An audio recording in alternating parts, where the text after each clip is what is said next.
ترکی کے صدر رجب Tayyip Erdogan کے پیر شیخ محمود آفندی نقشبندی۔ شیخ محمود آفندی شمالی ترکی کے رہنے والے ہیں۔ ترکی میں جب خلافت عثمانیہ کا خاتمہ ہوا تو علماء نے چھپ چھپ کر وہاں درختوں کے نیچے گاؤں میں بچوں کو دینی تعلیم دینا شروع کی۔ جب وہاں فوج کے لوگ آتے تو فوراً بچے کھیتی باڑی میں مشغول ہو جاتے اور یوں محسوس ہوتا تھا کہ یہ بچے کوئی تعلیم حاصل نہیں کر رہے۔ انہی طالب علموں میں ایک طالب علم شیخ محمود آفندی نقشبندی بھی شامل ہیں، جنہوں نے اسی طرح تعلیم حاصل کی۔ اپنے گاؤں میں تعلیم کا سلسلہ جاری رکھنے کے دوران ان کے 2 خلفاء کو شہید بھی کیا گیا۔ پھر انہوں نے وہاں سے شہر کا رخ کیا۔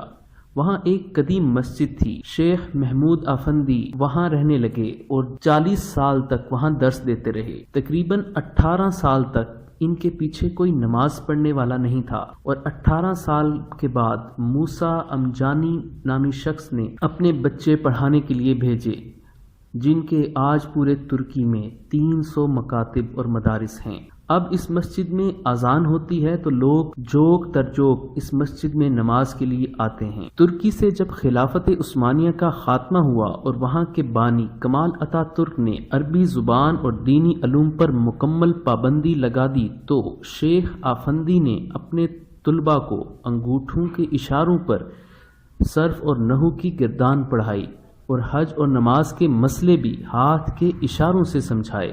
شیخ محمود آفندی نے بہت ساری کتابیں لکھیں، جن میں قرآن مجید کا ترکی زبان میں ترجمہ 18 جلدوں میں بھی شامل ہے۔ رجب طیب اردگان ان سے والہانہ عقیدت اور محبت رکھتے ہیں۔ شیخ محمود آفندی کے محلے کے چشم دید گواہ عیسیٰ منصوری لکھتے ہیں کہ اس محلے میں داخل ہوتے ہی محسوس ہوتا ہے کہ گویا صدیوں پرانے دور کے خالص خانقاہی ماحول میں آ گئے ہیں۔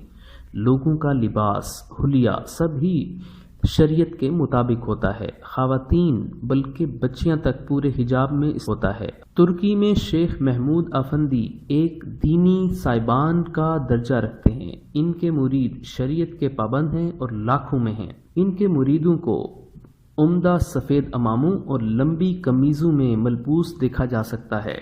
آج ترکی میں حضرت کا لقب انہی کے لیے معروف ہے۔ ہو ہی نہیں سکتا کہ آپ ترکی جائیں اور آپ کے کانوں میں حضرت کا نام نہ پڑے۔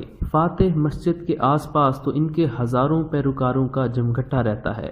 کہا جاتا ہے کہ چند سال قبل جب شیخ آفندی نے حج کا ارادہ کیا تو لاکھوں مریدین اور متبعین اپنے اپنے چارٹرڈ طیاروں میں ان کے ساتھ حجاز روانہ ہوئے۔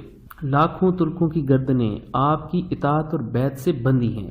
ایک موقع پر حرم مکہ میں شیخ محمود آفندی کے ساتھ طواف کرتے ہوئے 20,000 زائرین پر مشتمل قافلے دیکھنے کی بھی روایت ہے۔ 2013 میں شیخ محمود آفندی کو امام محمد قاسم نانوتوی ایوارڈ سے بھی نوازا گیا۔